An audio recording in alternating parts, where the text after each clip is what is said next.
உன்னை நான் காதலிக்கிறேன் என்பது எனக்கு நானே சூட்டிக்கொள்ளும் பேரன்பத்திற்கான சாவி.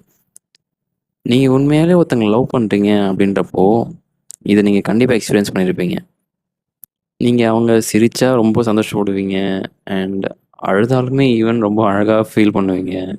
அதையும் தாண்டி வந்து அவங்க சின்ன சின்ன விஷயங்கள் எது பண்ணாலுமே வந்து அதில உங்களுக்கு ஒரு ஹாப்பினஸ் கிடைக்கும்.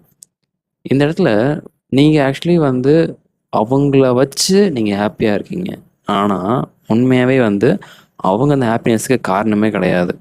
ஸோ தட் இந்த இடத்துல வந்து லவ் அப்படின்ற ஒரு விஷயத்த நீங்க எக்ஸ்பீரியன்ஸ் பண்றீங்கல்ல, நீங்க எக்ஸ்பீரியன்ஸ் பண்றீங்கல்ல, அந்த ஒரே ஒரு விஷயம் தான் உங்க ஹாப்பினஸ்க்கான காரணம். இந்த லவ்வ நீங்க எங்க வேணா எக்ஸ்பீரியன்ஸ் பண்ணலாம்.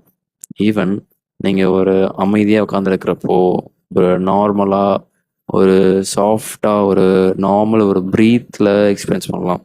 இல்ல ஒரு காமான ஒரு மைண்ட் செட்ல எக்ஸ்பீரியன்ஸ் பண்ணலாம். இல்ல ஒரு வாக்கிங் போறப்ப எக்ஸ்பீரியன்ஸ் பண்ணலாம். அண்ட் ஈவன் செடி, கொடி, ஒரு அனிமல்ஸ் கிட்ட நீங்க எக்ஸ்பீரியன்ஸ் பண்ணலாம். ஸோ இந்த இடத்துல வந்து லவ் அப்படின்றத நீங்க எங்கெல்லாம் எக்ஸ்பீரியன்ஸ் பண்றீங்களோ, அங்கலாம் நீங்க உங்கள நீங்க ஹாப்பியா வச்சுக்கலாம். ஸோ இது கண்டிப்பா வந்து வேற ஒருத்தவங்க கிட்டேருந்து வரணும் அப்படின்றது கிடையாது. லவ் அப்படின்ற விஷயத்த நீங்க அனுபவிக்கிறீங்கன்றப்போ, அதுவே போதுமானது.